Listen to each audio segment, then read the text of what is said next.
Ginni Thomas. Ginni Thomas has gone bat you know what crazy. And she got called out this morning effectively. I want you guys to listen to this. It's the only video I think I have right now, but I may replay another one. We'll take it on the other side. Check this out. We'll take it. I hope it works. But we'll take this on the other side. Ginni Thomas, the wife of Supreme Court Justice Clarence Thomas, was on Capitol Hill yesterday for an in-person interview with the House Select Committee investigating the January 6th attack on the Capitol. She spoke with members of the panel behind closed doors for about 3.5 hours. Thomas didn't answer any questions from reporters, but here's what Chairman Benny Thompson said about the interview last night. Did she express her belief that the election was still stolen? Did she believe that? Yes.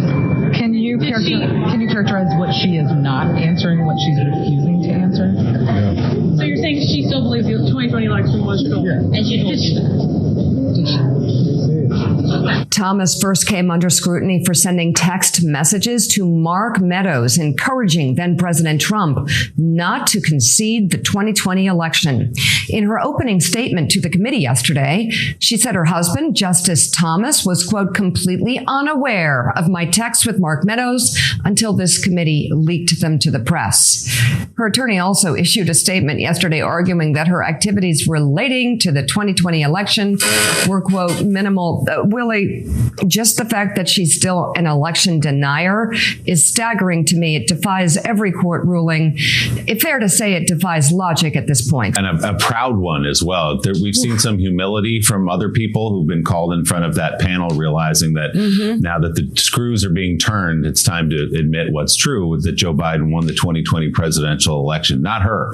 In fact, emerged proudly from that long deposition, smiling and proud of her position on that. So, Ginni Thomas is not a casual wife of Supreme Court Justice, as she's been described. She's been an influential player in Washington for a long time, as you know, as evidenced by her direct access to the White House. Text messages we've all seen now with the White House Chief of Staff, Mark Meadows, pushing him, imploring him to not concede the election and to have Donald Trump hold strong and not concede.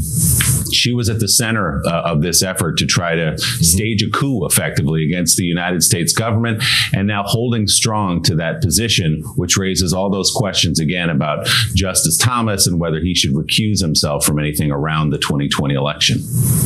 Yeah, apparently she still believes, Willie, and if you had asked me a few years ago about Ginni Thomas, I would have said she is a far-right Republican activist, but I would have sort of left it there. I mean, now she just appears just to be part of the demented fringe, really, just so far out there that she can't see reality anymore. The idea, she is the wife of a Supreme Court justice. The idea that someone that close to the pinnacle of judicial power in this country does not believe in our justice system, does not believe in the results of more than 60 court cases, or more than 60 judges looking at this question of as if there were a question about the